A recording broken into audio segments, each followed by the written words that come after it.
कई वर्ष पहले एक घने जंगल में 4 चोर रहते थे। चुराया हुआ धन वे एक साधारण से बर्तन में रखते थे, लेकिन उसकी हिफाजत जान से भी ज्यादा करते थे। कुछ अरसे बाद उनका मन चोरी चकारी से उब गया। मैं तो ऐसी जिंदगी से तंग आ गया हूँ, हमें हमेशा चौकन्ना रहना पड़ता है, वरना हम पकड़े भी जा सकते हैं। एक ने अपना दुखड़ा रोया। हाँ, मैं भी चाहता हूँ कि हम लोग एक शांत सच्ची जिंदगी जिए। दूसरे चोर ने हाँ में हाँ मिलाई। बहुत अच्छा, हम जंगल छोड़कर किसी ऐसे शहर चलते हैं जहाँ हमें कोई जानता न हो। शायद कोई साफ सुथरा काम धंधा ही हाथ लग जाए। तीसरा बोला। 3 चोरों को तो ये सुझाव पसंद आया और उन्होंने तय कर लिया कि वे जंगल छोड़ देंगे। लेकिन चौथे चोर को अपनी जीविका के लिए कोई खरा धंधा करने की योजना पसंद नहीं आई। उस समय तो वह चुप रहा, लेकिन उसने बर्तन में रखे पैसे चुराकर भाग जाने का इरादा कर लिया। वह सही मौके का इंतजार करने लगा। चारों चोर एक शहर पहुंचे और वहां एक धर्मशाला छत्रम में रुक गए। उनमें से 2 शहर के बारे कुछ जानकारी हासिल करने निकल पड़े। जल्दी ही उन्होंने एक वृद्ध औरत का घर देखा, जो आरामदेह तो लगता ही था, उनके लिए ठीक भी था। दोनों ने छत्रम लौटकर अपने साथियों से वृद्धा के घर जाकर जिक्र किया। वे भी सहमत हो गए और चारों चोर उस घर के लिए निकल पड़े। एक चोर बोला, हम चारों व्यापारी हैं और इस शहर में कुछ काम धंधा शुरू करना चाहते हैं। हमें आपका घर पसंद आया और इसके कुछ कमरे किराए पर लेना चाहते हैं। दूसरा बोला, हम जब तक यहाँ रहेंगे आपको अच्छा किराया देते रहेंगे। बुढ़िया बहुत खुश थी और उसने अपने मेहमानों की खूब खातिरदारी की। आप यहाँ जब तक चाहे रह सकते हैं, वह मुस्कुराई। वह प्रसन्न हुई कि उसे अच्छे किराएदार मिल गए हैं। चारों चोर पता लगा चुके थे कि वह बहुत नेक और सच्ची औरत है, जिसे पराई दौलत का लालच नहीं है। इसलिए उन्होंने अपना पैसों ने भरा बर्तन बुढ़िया को संभालने के लिए दे दिया। कृपया इस बर्तन को ध्यान से रखिएगा। एक ही शर्त है, इसे देना तभी जब हम चारों साथ में इसे मांगने आए। बुढ़िया ने बर्तन लेते हुए कहा, ठीक है।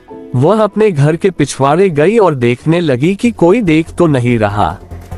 जब उसे तसल्ली हो गई तो उसने जमीन खोदकर उसमें बर्तन डाला और उसे वापस मिट्टी से ढक दिया। चारों ओर कुछ काम धंधे की तलाश में शहर चले गए। जल्दी ही वे काफी थक गए और बुढ़िया के घर से कुछ ही दूरी पर खड़े वटवृक्ष के नीचे बैठकर सुस्ताने लगे। तभी एक औरत लस्सी बेचती हुई वहां से निकली। चारों ने थोड़ी लस्सी खरीदने का निश्चय किया। लस्सी बहुत स्वादिष्ट थी। उन्होंने सोचा कि दोपहर के भोजन के साथ पीने के लिए थोड़ी लस्सी भी ले ली जाए। पर 3 चोर तो बहुत थक गए थे।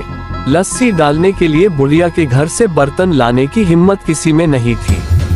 चौथा चोर, जो किसी ऐसी ही घड़ी की प्रतीक्षा में था, झट से जाने के लिए तैयार हो गया।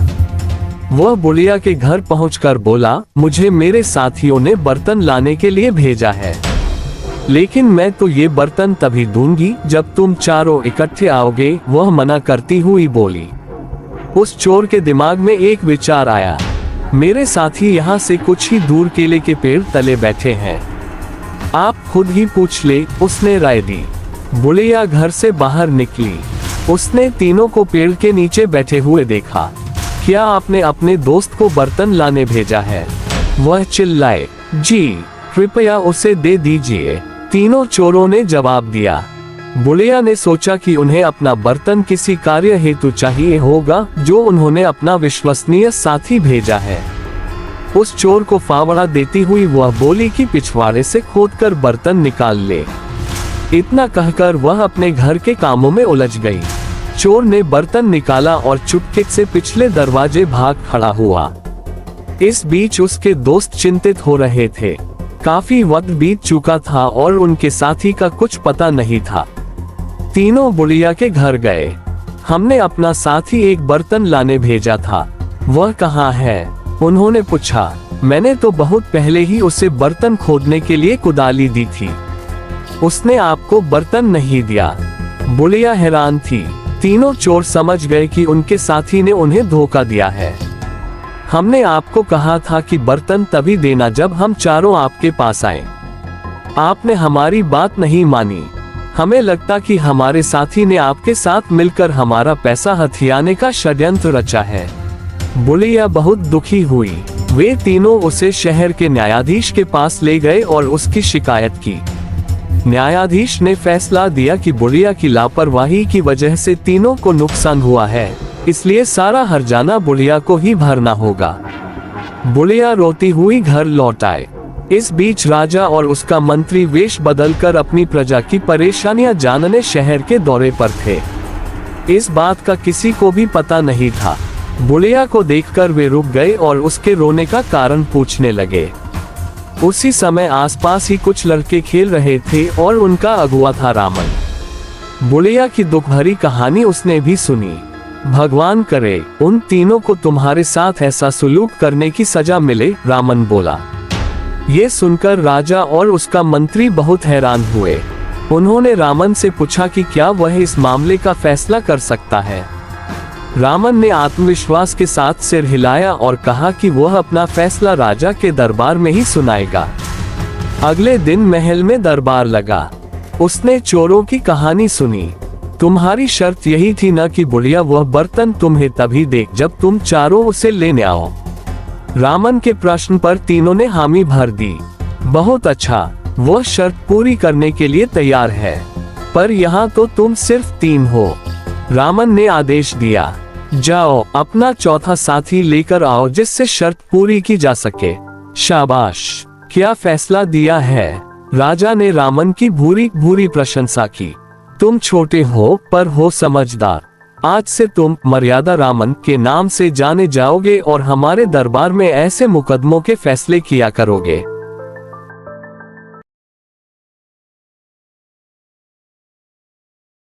आज से कई 100 साल पूर्व की बात है।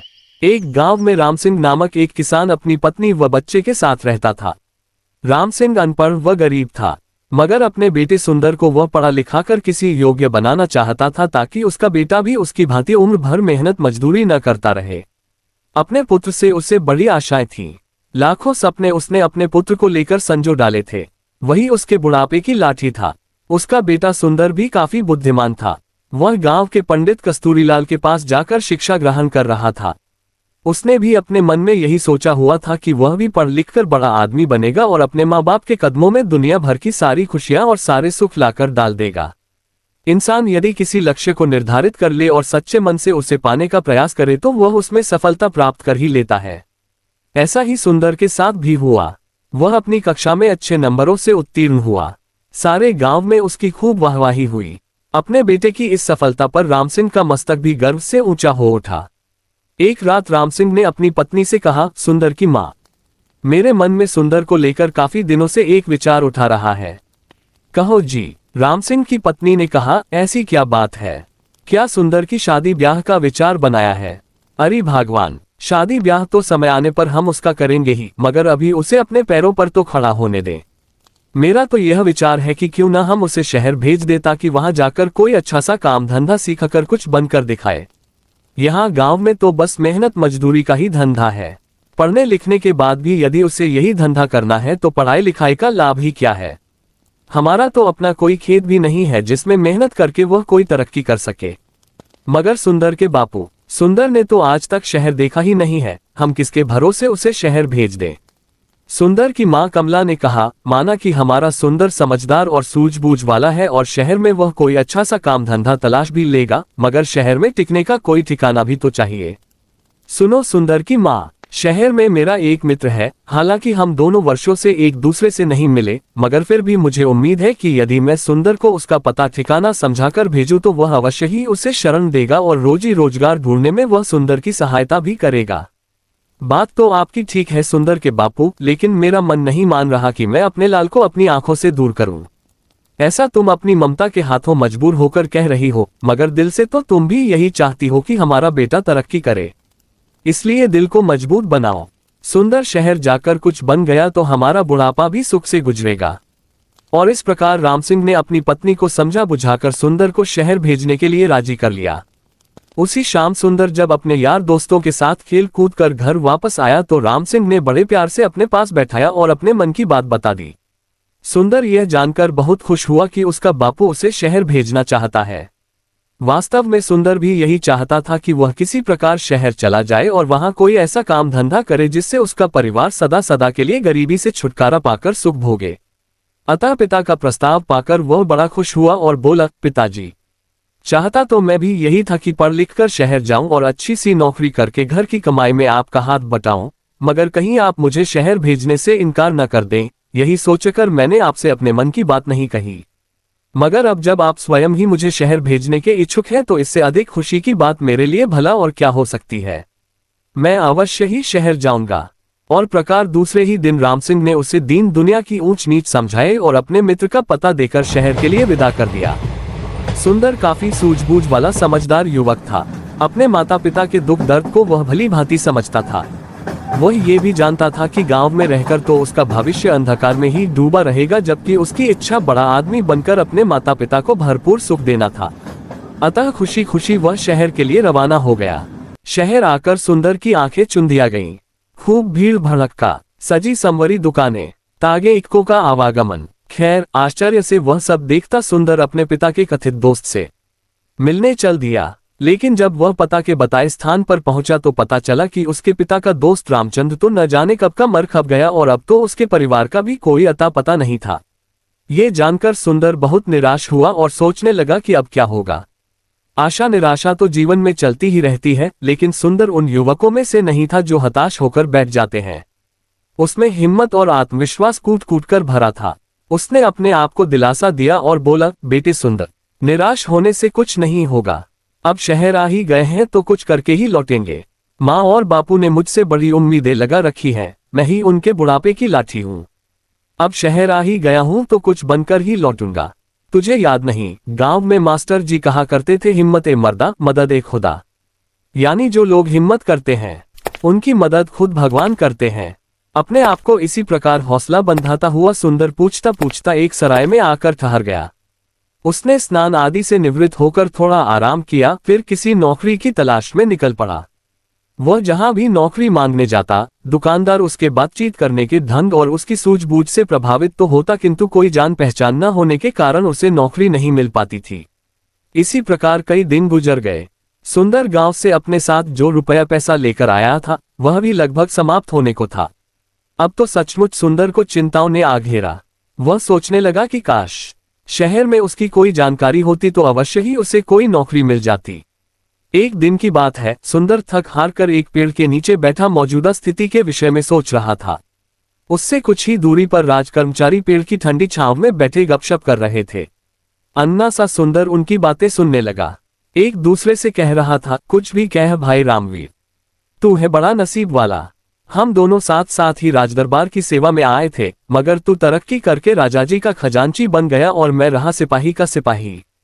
इसे कहते हैं तकदीर। तकदीर भी उन्हीं का साथ देती है गंगाराम, जो सूझबूझ और हिम्मत से काम लेते हैं।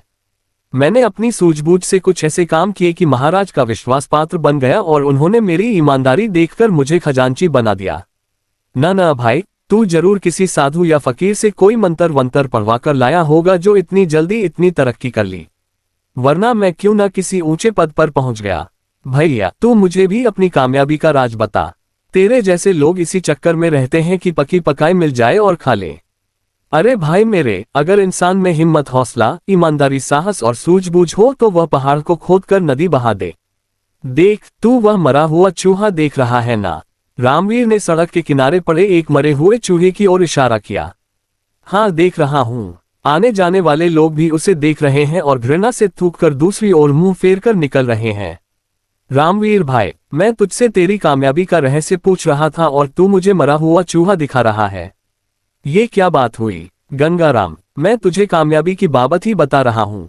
सुन, लोग उस मरे हुए चूहे पर थूक कर जा रहे हैं, मगर कोई सूझबूझ वाला इंसान इस मरे हुए चूहे से भी 4 पैसे कमा लेगा। भैया मेरे, अक्ल का इस्तेमाल करने से ही इंसान कामयाबी हासिल करता है, जंतर मंतर से कुछ नहीं होता। मैं समझ गया भाई रामवीर। निराश सा होकर गंगाराम बोला, तू मुझे अपनी कामयाबी का राज बताना ही नहीं चाहता। खैर, कभी तो मेरे भी दिन बदलेंगे। अब चलते हैं। इस प्रकार वे दोनों राज कर्मचारी उठकर चले गए। वे तो चले गए, मगर खजांची रामवीर की चूहे वाली बात ने सुंदर के दिमाग में खलबली सी मचा दी। उसके दिमाग में रामवीर की कही बात बार बार गूंज रही थी। लोग उस मरे हुए चूहे पर थूक थूक कर जा रहे हैं, मगर कोई सूझबूझ वाला इंसान इस मरे हुए चूहे से भी 4 पैसे कमा लेगा। 4 पैसा कमा लेगा, 4 पैसे कमा लेगा। सुंदर सोचने लगा, खजांची की बात में दम है। जिस देश में मिट्टी भी बिकती हो वहां कोई चीज बेचना मुश्किल नहीं, मगर इस मरे हुए चूहे को खरीदेगा कौन? कैसे कमाएगा कोई इससे 4 पैसे? चूहे को घूरते हुए सुंदर यही सोच रहा था, लेकिन उसकी समझ में नहीं आ रहा था। तभी सड़क पर उसे एक तांगा आता दिखाई दिया। तांगे में एक सेठ बैठा था जिसने एक बिल्ली को अपनी गोद में दबोचा हुआ था। बिल्ली बार बार उसकी पकड़ से छूटने की कोशिश कर रही थी। अभी घोड़ा गाड़ी सुंदर के आगे से गुजरी ही थी कि बिल्ली सेठ की गोद से कूदी और सड़क के किनारे की झाड़ियों में जा घुसी। अरे अरे तांगे वाले, तांगा रोको, मेरी बिल्ली कूद गई, सेठ चिल्लाया। तांगा रुका और सेठ उतरकर तेजी से झाड़ियों की तरफ लपका। अरे भाई तांगे वाले, देखो, मेरी बिल्ली उन झाड़ियों में जा घुसी है, उसे पकड़ने में मेरी मदद करो। सेठ झाड़ियों के पास जाकर बिल्ली को बुलाने लगा, आ पूसी पूसी आओ। इसी बीच तांगे वाला और सुंदर सहित कुछ अन्य लोग भी वहां जमा हो गए थे। अरे भाई, मैं किसी खास प्रयोजन से इस बिल्ली को खरीद कर लाया हूं, कोई इसे बाहर निकालने में सहायता करो। सेठ बेताब होकर एकत्रित हो गए लोगों से गुहार कर रहा था, जबकि झाड़ियों में घुसी बिल्ली पंजे झाड़ झाड़ कर गुर्रा रही थी। देख नहीं रहे हो सेठ जी की बिल्ली किस प्रकार गुर्रा रही है? एक व्यक्ति बोला, हाथ आगे बढ़ाते ही झपट पड़ेगी। ये सब देखकर सुंदर के मस्तिष्क में राजा के खजांची की बात गूंज गई। कोई सूझबूझ वाला इंसान इस मरे हुए चूहे से भी 4 पैसे कमा लेगा। सुंदर के मस्तिष्क में धमाका सा हुआ और तुरंत उसके मस्तिष्क में एक युक्ति आ गई। वह सेठ से बोला, सेठ जी, अगर मैं आपकी बिल्ली को काबू करके दूं तो आप मुझे क्या देंगे? सेठ जी ने तुरंत सुंदर की ओर देखा और बोला, भाई, तू मेरी बिल्ली को काबू करके देगा तो मैं तुझे चांदी का एक सिक्का दूंगा। चांदी का सिक्का? सुंदर के मुंह में पानी भर आया। ठीक है, आप यहीं रुकिए, मैं अभी आपकी बिल्ली काबू करके आपको देता हूं। कहकर सुंदर दौड़ा दौड़ा उसी दिशा में गया जिधर मरा हुआ चूहा पड़ा था। वाह बेटा सुंदर, बन गया काम। उस खजांची ने ठीक ही कहा था कि यदि सूझबूझ से काम लिया जाए तो इस मरे हुए चूहे से भी 4 पैसे कमाए जा सकते हैं। सुंदर ने मन ही मन खुश होते हुए एक रस्सी तलाश की और चूहे की गर्दन में फंदा डालकर झाड़ियों की ओर चल दिया। हटो हटो सब पीछे हटो। भीड़ को एक ओर हटाता हुआ सुंदर बोला, बिल्ली अभी बाहर आती है। अरे मरा हुआ चूहा, ये तो वहां पड़ा था, किसी ने कहा। दूसरा बोला, भई वाह, इस लड़के ने तो मौके का फायदा उठाकर एक सिक्का कमा लिया। इसे कहते हैं बुद्धि का करिश्मा। ये लड़का अवश्य ही एक दिन बड़ा आदमी बनेगा। लोग तरह तरह की बातें बनाने लगे। सुंदर झाड़ियों के करीब गया और रस्सी से बंधे चूहे को बिल्ली के सामने लहराने लगा। मोटे चूहे को देखकर बिल्ली के मुंह में पानी भर आया। एक नजर उसने मैत्री भाव से सुंदर की ओर देखा, फिर दुम हिलाती हुई धीरे धीरे सुंदर के करीब आने लगी। सभी लोग उत्सुकता से ये तमाशा देख रहे थे और फिर कुछ ही पलों बाद चूहे के लालच में जैसे ही बिल्ली बाहर आए, सुंदर ने उसे गोद में उठा लिया।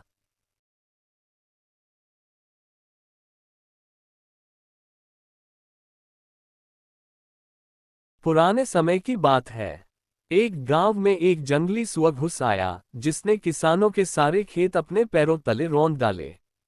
उनके पशुओं को मारकर खाने लगा, यहां तक कि मनुष्यों की भी खाल खींचने लगा। सारा गांव उस जंगली सुअर के नाम से ही कांपने लगा। सब गांव वालों ने राजा के पास अपनी शिकायत पहुंचाई और जंगली सुअर से उनकी जान और माल की रक्षा करने की प्रार्थना की। राजा ने अपनी जनता को वचन दिया कि उनकी पूरी रक्षा की जाएगी। उसने घोषणा करवा दी कि जो व्यक्ति इस जंगली सुअर को मार डालेगा उसे बहुत सारे इनाम दिए जाएंगे, पर वह जंगली सुअर इतना बड़ा और भयंकर था कि किसी ने उसके पास तक फटकने का साहस नहीं किया। थोड़े से इनाम के लिए कोई भी अपनी जान गंवाने के लिए तैयार नहीं था। राजा को इस घोषणा से कोई सफलता नहीं मिली। इधर जंगली सुअर सब लोगों के लिए एक बहुत बड़ा खतरा बनता जा रहा था। अंततः राजा ने घोषणा की कि जो भी साहसी युवक इस जंगली सुअर को मारेगा वह उससे अपनी बेटी की शादी कर देगा और उस साहसी व्यक्ति को बहुत सा धन इनाम में देगा। उसी गांव में एक बहुत ही गरीब किसान के 2 बेटे थे। जब उन्होंने राजा की इस घोषणा को सुना तो दोनों ही उस जंगली सुअर को मारने के लिए तैयार हो गए। दोनों ही अपनी गरीबी से तंग आ चुके थे। बड़ा भाई बहुत ही धूर्त और चालाक था तथा उसे अपनी ताकत पर बड़ा घमंड था। उसने सोचा कि अगर मरना ही है तो क्यों न अपनी बुद्धिमानी और चालाकी का परिचय देकर मरे। क्यों वे इस गरीबी में तिल तिल कर मरे। पर छोटा भाई बड़ा ही मासूम और भोला था। उसने भी सोचा कि भूख से मरने से तो अच्छा है कि दूसरों के लिए कुछ भलाई का काम करते करते मरे। पूरे गांव में इन दोनों के अलावा और कोई युवक उस जंगली सुअर को मारने के लिए आगे नहीं आया। अगले दिन दोनों भाई राज दरबार में पहुंचे और राजा को उस जंगली सुअर को मारने की बात कही। राजा ने उन दोनों भाइयों को दो अलग अलग दिशाओं में जाने की सलाह दी ताकि वे उसे आसानी से पकड़ सकें। दोनों भाई दो अलग अलग दिशा से जंगल की ओर चल पड़े जिसमें उस जंगली सुअर की मांग थी। अगली सुबह जब छोटा भाई एक ओर से उस जंगल में घुसा तो उसे एक बौना आदमी मिला। उसके हाथ में काले रंग का एक भाला था। बौना उस छोटे भाई के पास आया और बोला, तू बहुत मासूम और भोला है। तुझमें स्वार्थ नहीं है। तू दूसरों की भलाई के लिए मरने को भी तैयार हो गया। इसलिए मैं तुझे ये भाला देता हूं। जब वह जंगली सुअर तुझे मारने के लिए तेरी तरफ बढ़ेगा तो तू ये भाला उसके पेट में घुसा देना। वह इस भाले से उसी क्षण मर जाएगा और तुझे किसी तरह का कोई नुकसान नहीं होगा। छोटे भाई ने उस बौने से उसका भाला लिया और उसकी इस सहायता के लिए उसे हृदय से धन्यवाद दिया। फिर उसने वह भाला अपने कंधे पर रखा और निडर होकर जंगल की ओर चल दिया। काफी दूर चलने पर उसे वह भयंकर जानवर दिखाई पड़ा। उस जंगली सुअर ने उस लड़के को अपनी ओर आते हुए जैसे ही देखा, वह उसकी ओर तेजी से झपटा। छोटे भाई ने तत्काल वह भाला उसके पेट में घोंप दिया। भाले के घुसते ही उस सुअर के प्राण निकल गए। छोटे भाई ने उस बौने को मन ही मन धन्यवाद दिया और उस जंगली सुअर को कंधे पर डालकर घर की ओर चल दिया क्योंकि उसे राजा के सामने पेश करना था। जब वह जंगल की दूसरी दिशा की ओर पहुंचा, उसने वहां एक घर देखा जहां पर लोग शराब पीकर नाच रहे थे और वहीं लोगों की भीड़ में उसने अपने बड़े भाई को भी देखा जो जंगली सुअर के डर के मारे शराब पीकर अपना साहस बढ़ा रहा था। जब उसने अपने छोटे भाई को मरे हुए सुअर के साथ देखा तो उसका हृदय द्वेष से भर गया। उस चालाक और घमंडी भाई को ये बहुत बुरा लगा कि उसका मूर्ख भाई उस सुअर को मारकर राजा की खूबसूरत लड़की से शादी करे और बहुत सारा धन पाकर ऐश की जिंदगी बिताए। उसने बड़े प्यार से छोटे भाई को अपने पास बुलाया और बोला, मेरे प्यारे भाई, इतनी बहादुरी का काम करके तू बहुत थक गया होगा। आ मेरे साथ, यहाँ कुछ देर आराम कर और यह बढ़िया शराब पीकर अपनी थकान मिटा। फिर हम दोनों एक साथ राजा के पास चले गए। छोटे भाई को अपने भाई की यह बात अच्छी लगी। उसने सोचा कि उसका भाई सचमुच उसका कितना ख्याल रखता है। उसने अपने बड़े भाई को उस बौने के दिए हुए भाले के बारे में भी बता दिया और यह भी कि किस तरह उसने उस भाले से उस भयंकर जंगली सुअर को बिना किसी परेशानी के मिनटों में ही मार डाला। बड़ा भाई अपने छोटे भाई को देर तक शराब पिलाता रहा। जैसे ही अंधेरा हुआ, उसने अपने छोटे भाई से वह जंगली सुअर लेकर अपने कंधे पर डाला और उसका हाथ पकड़कर अपने साथ ले चला। वह छोटे भाई को अब सीधे रास्ते से न ले जाकर एक पुल से ले गया। शराब पीने और अंधेरा होने की वजह से छोटे भाई को रास्ता साफ नजर नहीं आ रहा था। वह बड़े इत्मीनान से अपने बड़े भाई का हाथ पकड़कर चला जा रहा था। जब बड़ा भाई पुल के बीचों बीच पहुंचा तो उसने अपने छोटे भाई को पुल से धक्का दे दिया। बेचारा छोटा भाई तैरना भी नहीं जानता था, अतः वहीं डूबकर मर गया। बड़े भाई ने पुल से उतरकर उसे पानी से निकाला और नदी के पास ही उसकी कब्र खोदकर वहीं दफना दिया। बाद में उसने वह जंगली सुअर अपने कंधे पर रखा और सुबह होते होते राजा के दरबार में पहुंच गया। उसकी बहादुरी से खुश होकर राजा ने उसे बहुत सा धन दिया और शीघ्र ही अपनी बेटी से उसकी शादी करने की घोषणा कर दी। जब कई दिनों तक छोटा भाई वापस नहीं आया तो उसके माँ बाप ने तथा गांव के अन्य आदमियों ने उस छोटे भाई के बारे में पूछना शुरू कर दिया। बड़ा भाई सभी से कहता, कहीं उसे उस जंगली सुअर ने मेरे मारने से पहले ही खत्म तो नहीं कर दिया था। अगर वह जिंदा होता तो अब तक जरूर वापस आ जाता। सब लोगों को विश्वास हो गया कि उस छोटे भाई को जरूर उस सुअर ने मार डाला होगा, मगर भगवान की नजरों से तो कुछ नहीं छुप सकता। सच्चाई तो एक न एक दिन सामने आ ही जाती है। कुछ समय बाद एक गड़रिया अपनी भेड़ों को उस पुल के पास चरा रहा था। तभी उसे वहां पर बर्फ की तरह सफेद एक हड्डी दिखाई दी। उसने सोचा कि वह इस हड्डी से एक अच्छी सी बांसुरी बना सकता है। चूंकि उसे बांसुरी बजाने का बहुत शौक था, उसने वह हड्डी उठा ली और उसमें चाकू से छेद करने लगा। उसी समय वह हड्डी गाने लगी, ओ प्यारे गड़रिये, तू मेरे पास आ, मेरी हड्डी को बजा, मेरे भाई ने मुझे मारा, इस पुल के नीचे धकेला, उस जंगली सुअर के लिए, उस राजा की बेटी के लिए। गड़रिये ने जब ये गाना सुना तो उसने गांव में जाकर यह बात गांव वालों को बताई। तब गांव वालों को बड़े भाई पर शक हुआ, शायद इसने ईर्ष्या के कारण अपने छोटे भाई को मार डाला है।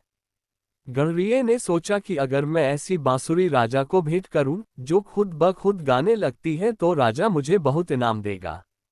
ऐसा सोचकर वह उस बांसुरी को लेकर राजा के दरबार में उपस्थित हुआ और सबके सामने अपनी बांसुरी को गाना गाने को कहा। बांसुरी ने अपना वही गाना गाना शुरू कर दिया। जब राजा ने ये गाना सुना तो उसे महसूस हुआ कि बड़े भाई ने जरूर धन और पत्नी के लालच में अपने छोटे भाई की हत्या की होगी। राजा ने अपने लोगों को पुल के नीचे खुदाई करने पर लगा दिया और उन्होंने जल्द ही कंकाल को निकल लिया। दुष्ट भाइयों ने अपना अपराध कबूल कर लिया और उन्हें पानी में फेंक दिया गया। मारे गए भाई की हड्डियों को गिरजाघर में एक खूबसूरत कब्र में दफना दिया गया।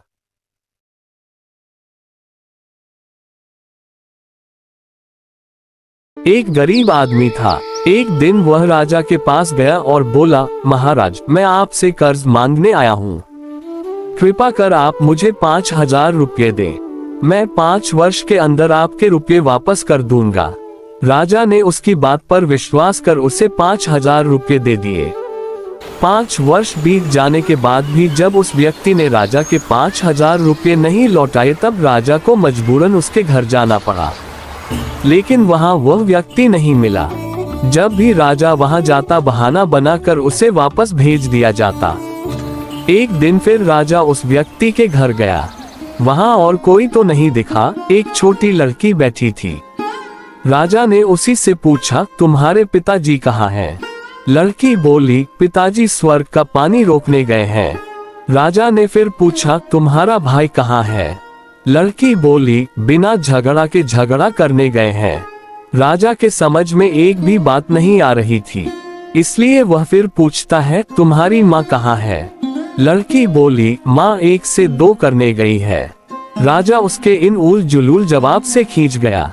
वह गुस्से में पूछता है, और तुम यहाँ बैठी क्या कर रही हो? लड़की हंसकर बोली, मैं घर बैठी संसार देख रही हूँ। राजा समझ गया कि लड़की उसकी किसी भी बात का सीधा जवाब नहीं देगी, इसलिए उसे अब इससे इन बातों का मतलब जानने के लिए प्यार से बतियाना पड़ेगा। राजा ने चेहरे पर प्यार से मुस्कान लाकर पूछा, बेटी, तुमने जो अभी अभी मेरे सवालों के जवाब दिए, उनका मतलब क्या है? मैं तुम्हारी एक भी बात का मतलब नहीं समझ सका। तुम मुझे सीधे सीधे उनका मतलब समझाओ। लड़की ने भी मुस्कुराकर पूछा, अगर मैं सभी बातों का मतलब समझा दूं तो आप मुझे क्या देंगे? राजा के मन में सारी बातों को जानने की तीव्र उत्कंठा थी। वह बोला, जो मांगोगी वही दूंगा। तब लड़की बोली, आप मेरे पिताजी का सारा कर्ज माफ कर देंगे तो मैं आपको सारी बातों का अर्थ बता दूंगी। राजा ने कहा, ठीक है, मैं तुम्हारे पिताजी का सारा कर्ज माफ कर दूंगा। अब तो सारी बातों का अर्थ समझा दो। लड़की बोली, महाराज, आज मैं आपको सारी बातों का अर्थ नहीं समझा सकती। कृपा कर आप कल आएं। कल मैं जरूर बता दूंगी। राजा अगले दिन फिर उस व्यक्ति के घर गया। आज वहां सभी लोग मौजूद थे। वह आदमी, उसकी पत्नी, बेटा और उसकी बेटी भी। राजा को देखते ही लड़की पूछी, महाराज, आपको अपना वचन याद है ना? राजा बोला, हाँ मुझे याद है। तुम अगर सारी बातों का अर्थ बता दो तो मैं तुम्हारे पिताजी का सारा कर्ज माफ कर दूंगा। लड़की बोली, सबसे पहले मैंने ये कहा था कि पिताजी स्वर्ग का पानी रोकने गए हैं। इसका मतलब था कि वर्षा हो रही थी और हमारे घर की छत से पानी टपक रहा था। पिताजी पानी रोकने के लिए छत को छात बना रहे थे। यानी वर्षा का पानी आसमान से ही गिरता है और हम लोग तो यही मानते हैं कि आसमान में ही स्वर्ग है। बस पहली बात का अर्थ यही है। दूसरी बात मैंने कही थी कि भैया बिना झगड़ा के झगड़ा करने गए हैं। इसका मतलब था कि वे रेंगनी के कांटे को काटने गए थे। अगर कोई भी रेंगनी के कांटे को काटेगा तो उसके शरीर में जहां तहां कांटा गड़ ही जाएगा। यानी झगड़ा नहीं करने पर भी झगड़ा होगा और शरीर पर खरोंचे आएंगी। राजा उसकी बातों से सहमत हो गया। वो मन ही मन उसकी चतुराई की प्रशंसा करने लगा। उसने उत्सुकता के साथ पूछा, और तीसरी चौथी बात का मतलब बेटी? लड़की बोली, महाराज, तीसरी बात मैंने कही थी कि माँ 1 से 2 करने गई है। इसका मतलब था कि माँ अरहर दाल को पीसने यानी उसे 1 का 2 करने गई है। अगर साबुत दाल को पीसा जाए तो 1 दाना का 2 भाग हो जाता है। यानी यही था 1 का 2 करना। रही चौथी बात, तो उस समय मैं भात बना रही थी और उसमें से एक चावल निकाल कर देख रही थी कि भात पूरी तरह पका है कि नहीं। इसका मतलब है कि मैं एक चावल देखकर ही जान जाती कि पूरा चावल पका है कि नहीं। अर्थात चावल के संसार को मैं घर बैठी देख रही थी। ये कहकर लड़की चुप हो गई। राजा सारी बातों का अर्थ जान चुका था। उसे लड़की की बुद्धिमानी भरी बातों ने आश्चर्य में डाल दिया था। फिर राजा ने कहा, बेटी, तुम तो बहुत चतुर हो, पर एक बात समझ में नहीं आई कि यह सारी बातें तो तुम मुझे कल भी बता सकती थी, फिर तुमने मुझे आज क्यों बुलाया? लड़की हंसकर बोली, मैं तो बता ही चुकी हूं कि कल जब आप आए थे तो मैं भात बना रही थी। अगर मैं आपको अपनी बातों का मतलब समझाने लगती तो भात गीला हो जाता या जल जाता तो माँ मुझे जरूर पीटती। फिर घर में कल कोई भी नहीं था। अगर मैं इनको बताती कि आपने कर्ज माफ कर दिया है तो ये मेरी बात का विश्वास नहीं करते। आज स्वयं आपके मुंह से सुनकर कि आपने कर्ज माफ कर दिया है, जहां इन्हें इसका विश्वास हो जाएगा वहीं खुशी भी होगी। राजा लड़की की बात सुनकर बहुत ही प्रसन्न हुआ। उसने अपने गले से मोतियों की माला निकाल उसे देते हुए कहा, बेटी, ये लो अपनी चतुराई का पुरस्कार। तुम्हारे पिताजी का कर्ज तो मैं माफ कर ही चुका हूं। अब तुम्हें या तुम्हारे घर वालों को मुझसे बहाना नहीं बनाना पड़ेगा। अब तुम लोग निश्चिंत होकर रहो। अगर फिर कभी किसी चीज की जरूरत हो तो बेझिझक होकर मुझसे कहना। इतना कहकर राजा लड़की को आशीर्वाद देकर चला गया। लड़की के परिवार वालों ने उसे खुशी से गले लगा लिया।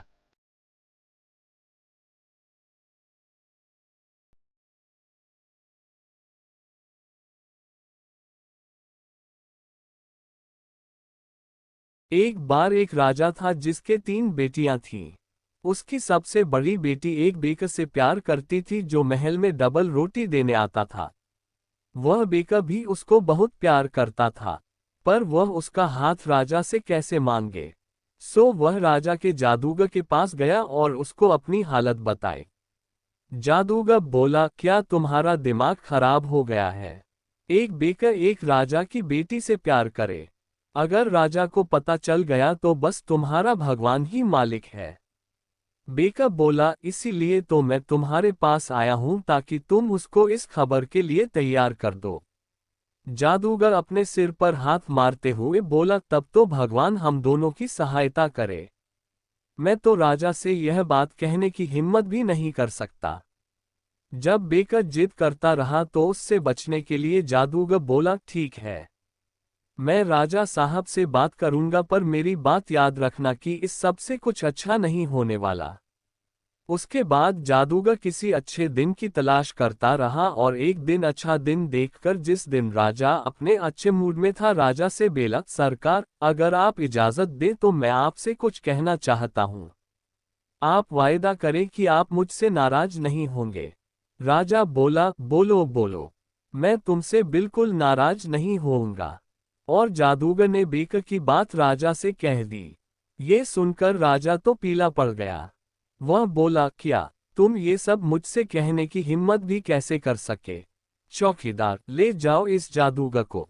वे जब उस बेचारे जादूगर को लेकर बाहर जा रहे थे तो राजा को याद आया कि उसने तो उस जादूगर से नाराज न होने का वायदा किया था। सो उसने जादूगर को तो छोड़ दिया और बजाय जादूगर के अपनी तीनों बेटियों को पकड़ने का हुक्म दे दिया और उनको केवल डबल रोटी और पानी पर रखने का हुक्म सुना दिया। इस तरह से उसने अपनी बेटियों को 6 महीने तक के लिए बंद रखा। उसके बाद उसने सोचा कि अब तक तो कम से कम उनको अकला गई होगी, अब उनको थोड़ी सी हवा तो लगने दी जाए। सो उसने उनको एक बंद गाड़ी में नौकरों के साथ एक बड़ी सी सड़क पर घूमने के लिए भेज दिया। जब गाड़ी आधे रास्ते पहुंची तो सड़क पर अचानक ही घना कोहरा छा गया।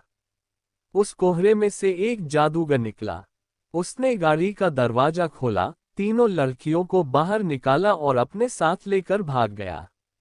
जब कोहरा छटा तो नौकरों ने देखा कि तीनों राजकुमारियां तो वहां से गायब थीं और गाड़ी खाली पड़ी थी। उन्होंने इधर उधर बहुत पुकारा, बहुत ढूंढा, पर उन राजकुमारियों का कहीं पता नहीं चला। वे बेचारे खाली गाड़ी लेकर वापस महल चले आए। अब राजा बस एक ही काम कर सकता था कि उसने अपना एक आदेश जारी कर दिया कि जो कोई भी उन तीनों लड़कियों को ढूंढ कर लाएगा वह उन तीनों लड़कियों में से किसी एक से शादी कर सकेगा। उस बेकर को भी महल से उसी समय निकाल दिया गया था। महल से निकाले जाने के बाद वह अपने 2 दोस्तों के साथ दुनिया की यात्रा पर निकल पड़ा था। एक शाम को एक जंगल में उन्होंने देखा कि एक घर में रोशनी हो रही था।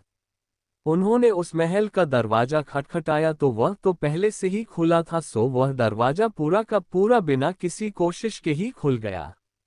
वे लोग महल के अंदर चले गए और सीढ़ियों पर चढ़ गए, पर उनको कहीं कोई दिखाई नहीं दिया। वहां 3 आदमियों के खाने के लिए एक मेज सजी रखी थी। उस पर खाना लगा रखा था। वे उस मेज पर बैठ गए और वहां उन्होंने पेट भरकर खाना खाया। उनको वहां 3 सोने के कमरे भी दिखाई दे गए जिनमें 3 बिस्तर लगे हुए थे। सो वे जाकर उन पर सो भी गए। सुबह जब वे लोग सोकर उठे तो उन्होंने देखा कि उनके बिस्तरों के पास 3 बंदूकें रखी हैं। रसोई घर में खाने का सामान रखा है पर वह अभी तक पकाया नहीं गया है। सो उन लोगों ने सोचा कि 2 लोग तो शिकार पर जाएं और एक आदमी घर में रहकर खाना बनाए। बेकर उन दोनों में से एक था जिनको शिकार पर जाना था। सो 2 दोस्त शिकार पर चले गए और एक दोस्त घर में खाना बनाने के लिए रह गया। जो आदमी घर में खाना बनाने के लिए रह गया था वह रसोई घर में आग जलाने के लिए गया। जब वह आग जलाने की जगह कोयला रख रहा था तो उसकी चिमनी के ऊपर से एक गेंद उछलती हुई उसके पैरों के पास गिर पड़ी और आकर वहां रुक गई। उसने बहुत कोशिश की कि वह उसके रास्ते से हट जाए पर वह उसके रास्ते से नहीं हटी। उसने उससे ठोकर भी मारी पर फिर भी वह बार बार उसके पैरों के पास आकर ही रुक जाती थी। जितनी बार वह उसको ठोकर मारता उस गेंद को वहां से हटाना चाहता उसको वहां से हटाना उतना ही मुश्किल होता। आखिर उसने उसमें एक बहुत जोर की ठोकर मारी तो वह गेंद फट गई और उसमें से एक टेढ़ी मेढ़ी छड़ी लिए एक छोटा सा कुबड़ा निकल पड़ा। वह कुबड़ा बहुत ही छोटा था। वह उस आदमी के केवल घुटनों तक ही पहुंच रहा था, पर उस छोटे से कुबड़े ने उस आदमी को अपनी छोटी सी छड़ी से इतनी जोर से मारा कि वह आदमी जमीन पर गिर पड़ा। यहां तक कि उसकी एक टॉग में घाव भी हो गया। उसके बाद वह कुबड़ा उस गेंद में घुस गया, गेंद बंद हो गई और चिमनी में से बाहर निकलकर गायब भी हो गई। अधमरा सा वह आदमी अपने हाथों और पैरों पर घिसकता हुआ अपने कमरे में आया और आकर अपने बिस्तर पर लेट गया। खाना पकाने के बारे में तो इस समय वह सोच भी नहीं सकता था। इसके अलावा क्योंकि वह एक नीच आदमी था इसलिए अपने बारे में सोचने के अलावा वह कुछ और भी नहीं सोच सकता था। उसने सोचा क्योंकि मेरी पिटाई हुई है इसलिए मेरे दोस्तों की पिटाई भी होनी चाहिए। सो जब उसके दोनों दोस्त शिकार से लौटे तो उन्होंने देखा कि शाम का खाना तैयार नहीं था और उनका दोस्त बिस्तर में पड़ा था। उन्होंने उससे पूछा कि क्या हुआ तो वह बोला कि कोई खास बात नहीं, बस यहाँ के बुरे कोयले की वजह से उसको कुछ चक्कर सा आ गया था तो वह गिर गया। अगली सुबह वह ठीक हो गया और बेकर के साथ शिकार पर चला गया। बेका का दूसरा दोस्त जो घर में खाना बनाने के लिए रह गया था, वह रसोई घर में आग जलाने के लिए गया तो पिछले दिन की तरह से उस दिन भी बाहर की तरफ से एक गेंद उछलती हुई आई और उसके पैरों के पास आकर रुक गई। उसने भी उस गेंद को अपनी ठोकर से मारकर बहुत दूर फेंकना चाहा, पर वह गेंद भी बार बार उसके पैरों के पास आकर रुक जाती थी। आखिर उसने भी बहुत जोर लगा कर उसको ठोकर मारी तो वह गेंद फट गई और उसमें से फिर वही छोटा कुबड़ा अपनी टेढ़ी मेढ़ी डंडी के साथ निकल आया और उस डंडी से उस दोस्त को इतना मारा कि वह भी अधमरा सा ही हो गया। वह भी वहां से उठकर अपने बिस्तर पर जा लेटा। जब उसके दोनों दोस्त शाम को शिकार से लौटे तो उन्होंने देखा कि शाम का खाना तैयार नहीं था और उनका ये दोस्त भी बिस्तर में पड़ा था। उन्होंने उससे पूछा कि क्या हुआ तो वह भी यही बोला कि कोई खास बात नहीं, बस यहाँ के बुरे कोयले की वजह से उसको कुछ चक्कर सा आ गया था जिसकी वजह से वह गिर पड़ा और उसको चोट आ गई। बेका बोला, ये बात मेरी तो कुछ समझ में नहीं आई। मैं खुद कल घर पर रहूंगा और देखता हूँ कि क्या बात है। पहले दोनों दोस्त बोले, हाँ हाँ तुम भी रहकर देख लेना, तुमको भी ऐसे ही चक्कर आ जाएंगे। अगले दिन बेका खाना बनाने के लिए घर पर रह गया और बाकी दोनों दोस्त शिकार पर चले गए। वह भी आग जलाने के लिए रसोई घर में गया तो उसके पैरों के बीच में भी एक गेंद आ पड़ी और बराबर उछलती रही। बहुत जल्दी ही वह गेंद उछलते उछलते थक गई और उसमें से वह छोटा सा कुबड़ा निकला। नौजवान, तुम मुझे अच्छे लगे। तुम्हारों दोस्तों ने तो मुझे ठोकर मारी जबकि तुमने नहीं। उनकी तो मैंने पिटाई की, पर तुम्हारी मैं सहायता करूंगा। बेका खुशी से बोला, बहुत अच्छा। तब अभी तो तुम खाना बनाने में मेरी सहायता करो। तुमने पहले ही मेरा काफी समय बर्बाद कर दिया है। जाओ पहले मेरे लिए लकड़ी लेकर आओ और फिर उसको पकड़ कर रखना जब तक मैं उसे काटता हूँ। वह कुबड़ा लकड़ी का एक लट्ठा ले आया और उस लट्ठे को सीधा रखने के लिए उस लट्ठे के ऊपर झुका और बेका ने लकड़ी काटने के लिए अपनी कुल्हाड़ी उठाई। पर यह क्या! बेका ने उस लट्ठे को काटने की बजाय वह कुल्हाड़ी उस कुबड़े की गर्दन पर चला दी। कुबड़े का सिर कटकर अलग गिर गया और वह मर गया। उसका शरीर उसने कुएं में डाल दिया। बेका के दोस्त जब शिकार से वापस लौटे तो वह बोला, तुम बेचारे लोग, यह कोई खराब कोयले की बात नहीं थी। किसी की मार ने तुम लोगों को तकलीफ पहुंचाई थी क्या? उसने तुमको नहीं मारा? नहीं, एक बार भी नहीं। बल्कि उल्टे मैंने उस कुबड़े का सिर काट डाला और उसका शरीर कुएं में फेंक दिया। क्या तुम ठीक कह रहे हो? अगर तुम्हें मेरे ऊपर विश्वास नहीं हो रहा तो तुम मुझे कुएं में नीचे उतार दो। मैं तुम लोगों को वहां से उसको अभी निकाल कर ले आता हूँ। उन लोगों ने बेका की कमर में एक रस्सी बांध दी और उसको कुएं में नीचे उतार दिया।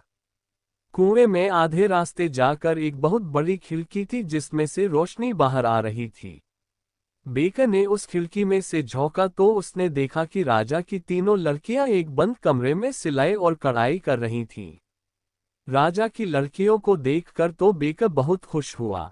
राजा की सबसे बड़ी बेटी ने उससे कहा, तुम अपनी जिंदगी चाहते हो तो यहाँ से भाग जाओ। अब जादूगर के आने का समय हो गया है। तुम रात को आना, जब वह सो रहा हो, तब तुम आकर हम सबको आज़ाद करा देना। खुशी खुशी बेका कुएं में और नीचे उतरने लगा और उसकी तली तक पहुंच गया। उसने उस कुबड़े का शरीर उठाया और उसको अपने दोस्तों को दिखाने के लिए उसको ऊपर ले आया। उसी रात उसके दोस्तों ने उसको एक तलवार के साथ कुएं में फिर से नीचे उतार दिया ताकि वह राजा की बेटियों को आज़ाद करा सके। वह उसी बड़ी खिड़की से अंदर घुस गया। वहीं सोफे पर वह जादूगर सो रहा था और राजा की तीनों बेटियां उसको पंखा झल रही थीं।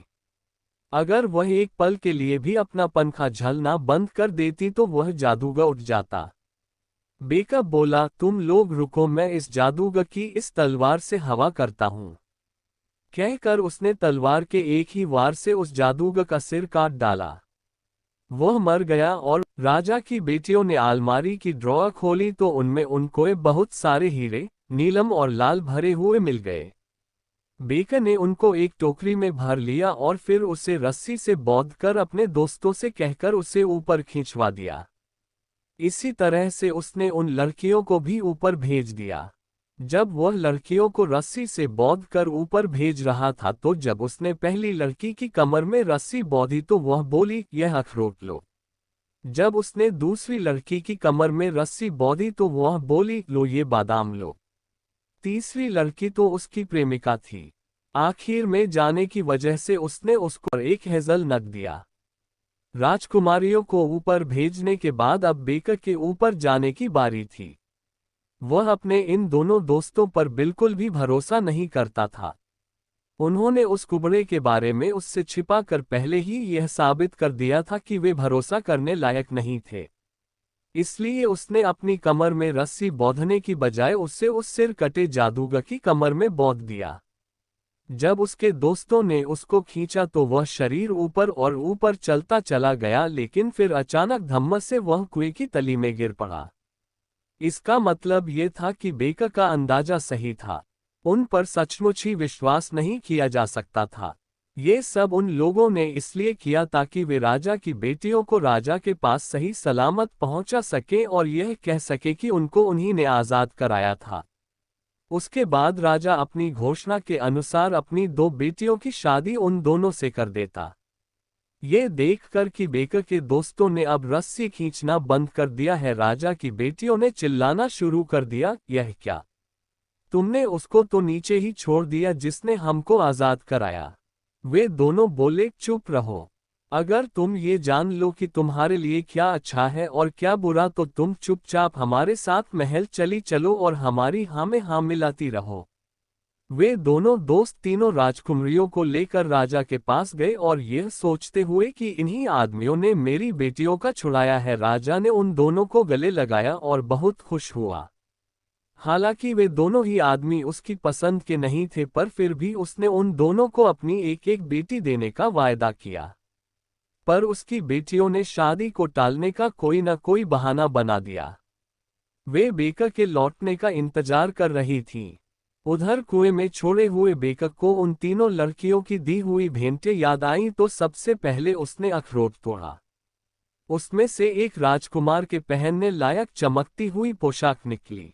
फिर उसने बादाम तोड़ा तो उसमें से 6 घोड़ों से खींची जाने वाली एक गाड़ी निकली। फिर उसने हेज़लनट तोड़ा तो उसमें से बहुत सारे सिपाही निकल पड़े। उसने राजकुमार वाले वे कपड़े पहने और फिर उन 6 घोड़ों में से एक घोड़े पर बैठकर सिपाहियों के साथ वहां से निकलकर राजा के पास जा पहुंचा। जब राजा को एक भले आदमी के आने का पता चला तो उसने अपना एक खास दूत उसको अंदर लाने के लिए भेजा। दूत ने उससे पूछा, तुम लड़ाई चाहते हो या शांति? बेकर बोला, जो मुझे प्यार करते हैं उनसे शांति और जिन्होंने मुझे धोखा दिया है उनसे लड़ाई। राजा की बेटियां उसको देखने के लिए एक मीनार पर चढ़ गई थीं। उसको देखते ही वे चिल्लाईं, यही है तो वह आदमी जिसने हमें आज़ाद कराया है। सबसे बड़ी लड़की बोली, यह मेरा दुल्हा है, यह मेरा दुल्हा है। राजा ने उस नए आने वाले का अपनी बेटियों को आज़ाद कराने वाले की तरह से स्वागत किया। तब वह राजा के सामने सिर झुकाकर बोला, सरकार, मैं वही बेकर हूँ जिसको आपने अपनी बेटी की शादी करने से मना कर दिया था। राजा तो ये सुनकर आश्चर्य में पड़ गया, पर फिर उसने अपनी घोषणा के अनुसार अपनी सबसे बड़ी बेटी की शादी उस बेकर के साथ कर दी। बेकर ने उस राज्य पर फिर बहुत सालों तक खुशी खुशी राज किया।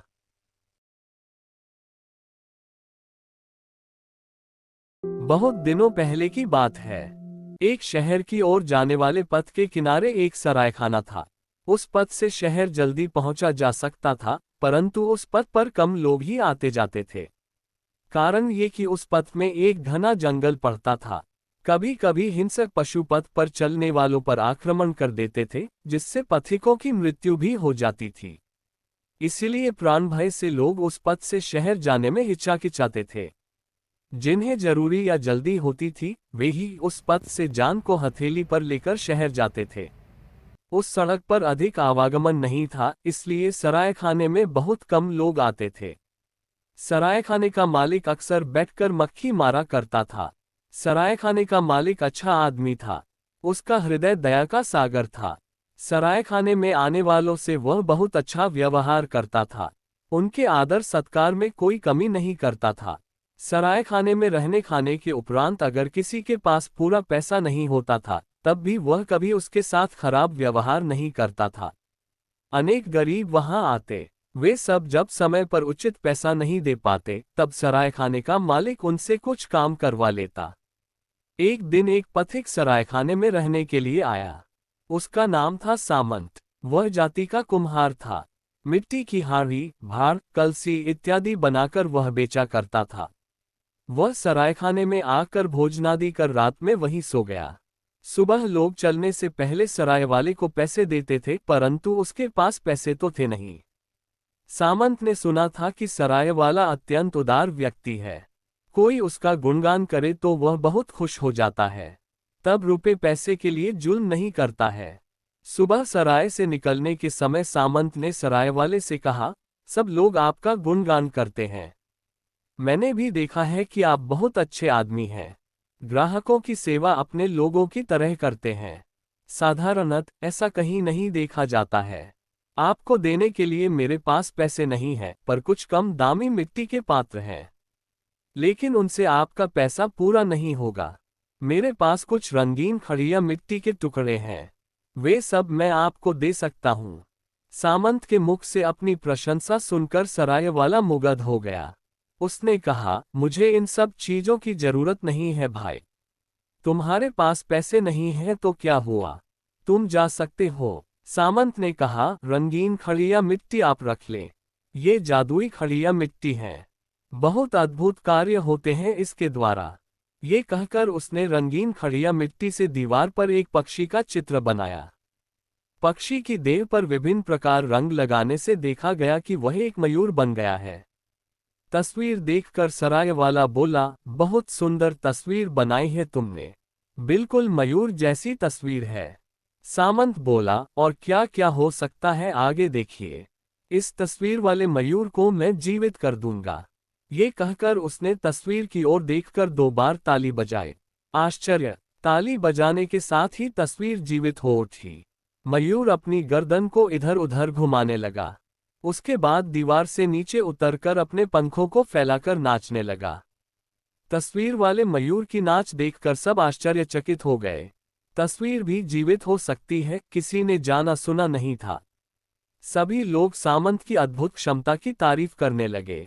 तब सामंत ने कहा, अब देखिए, तस्वीर का जीवित मयूर पुनः तस्वीर बन जाएगा।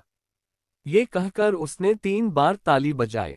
देखते ही देखते मयूर पहले की तरह दीवार में समाकर चित्र बन गया। सामंत ने सराय वाले को कहा, ये जादू वाला मयूर मैं आपको देकर जा रहा हूं। आप जब 2 बार ताली बजाएगा, तब मयूर दीवार से नीचे उतरकर नाचने लगेगा। जब 3 ताली बजाएगा, तब मयूर पुनः पहले जैसी तस्वीर बन जाएगा।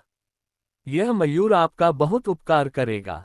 मयूर का नाच देखने के लिए लोगों की भीड़ लग जाएगी आपके सरायखाने में। तब एक बात याद रखिएगा, इस कमरे में मात्र एक व्यक्ति हो तो विपद होगा। मयूर जिंदा तो होगा, परंतु तुरंत मर जाएगा। उसके बाद सामंत सराय वाले से विदा लेकर चला गया।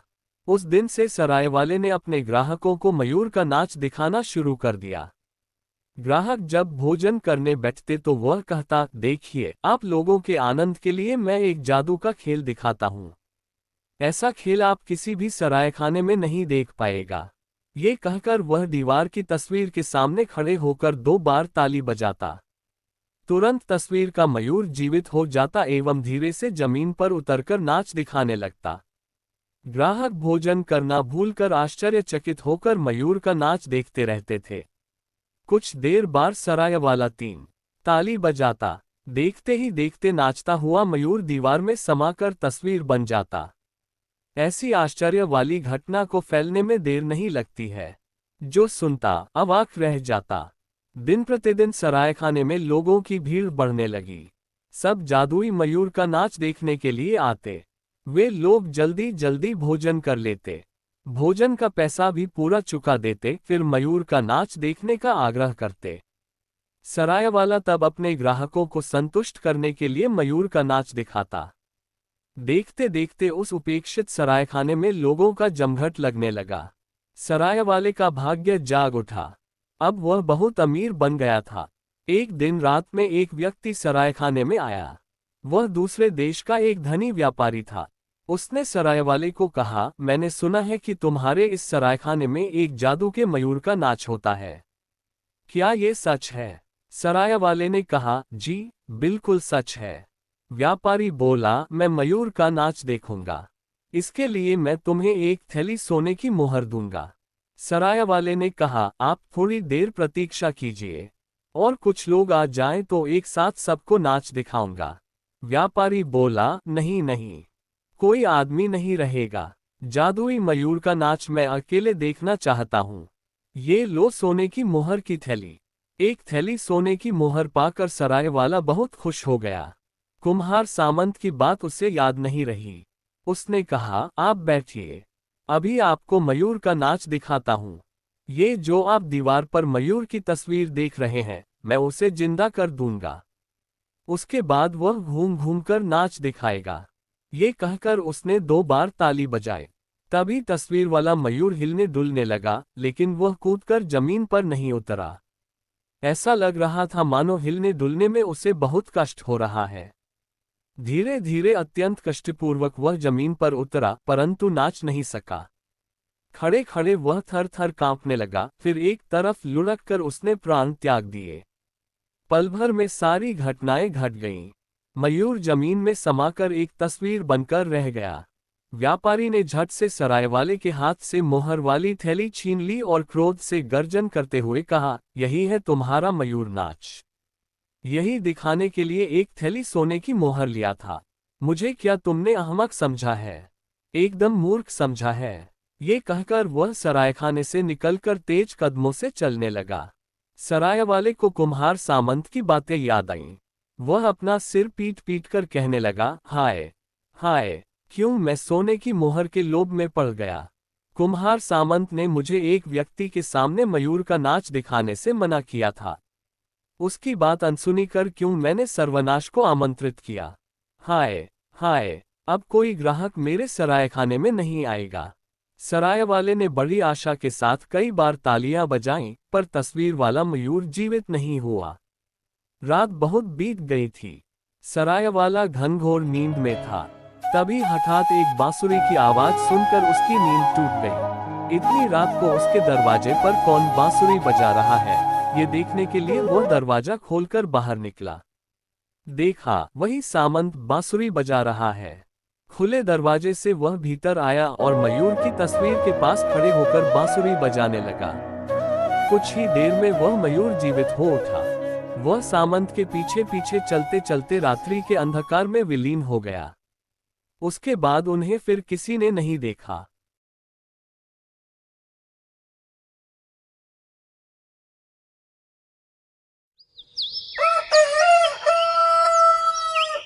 एक बार की बात है, 2 व्यक्ति थे जिनका नाम था मामा और फूफा।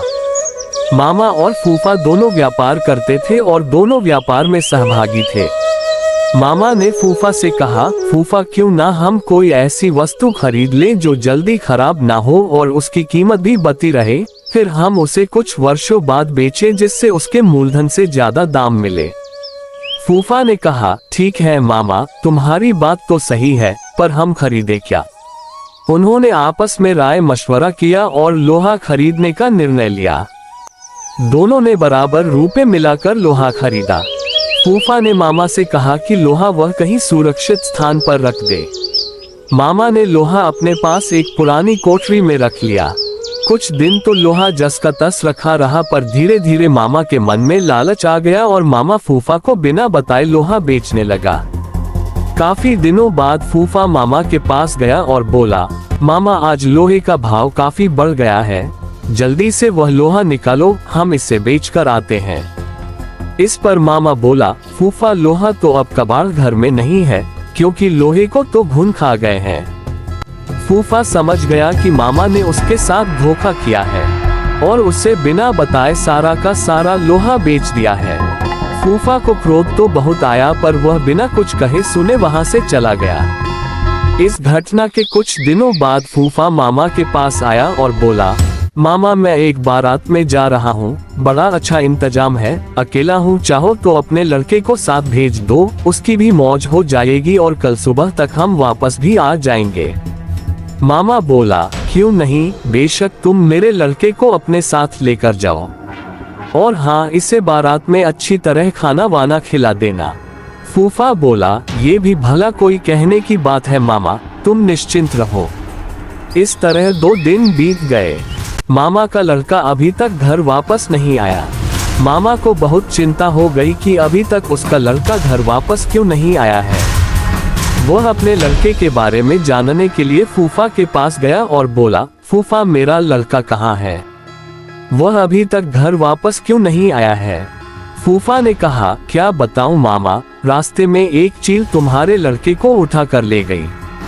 मामा बोला, ये कैसे हो सकता है, भला कोई चील 12 साल के लड़के को उठा कर ले जा सकती है। सीधी तरह मेरा लड़का मुझे वापस करो, नहीं तो मैं राजा भीम के पास जाऊंगा। फूफा बोला, ठीक है मामा, चलो राजा जी के पास चले, अब वही न्याय करेंगे। मामला वहां के राजा भीम के सामने पेश हुआ। राजा भीम ने सारी बात सुनी और आश्चर्यचकित होते हुए फूफा से कहा, देखो फूफा तुम झूठ बोल रहे हो, भला कोई चील 12 वर्ष के लड़के को उठाकर अपने पंजों से आसमान में ले जा सकती है। इस पर फूफा ने उत्तर दिया, कथा कहून कथावली सुनो राजा भीम, लोहा को घुनन खाए तो लड़का ले गया चील। इस पर राजा भीम सब समझ गए और उन्होंने मामा को आज्ञा दी कि वह फूफा का लोहा वापस कर दे, और फूफा को कहा कि वह लड़के को मामा के पास वापस पहुंचा दे।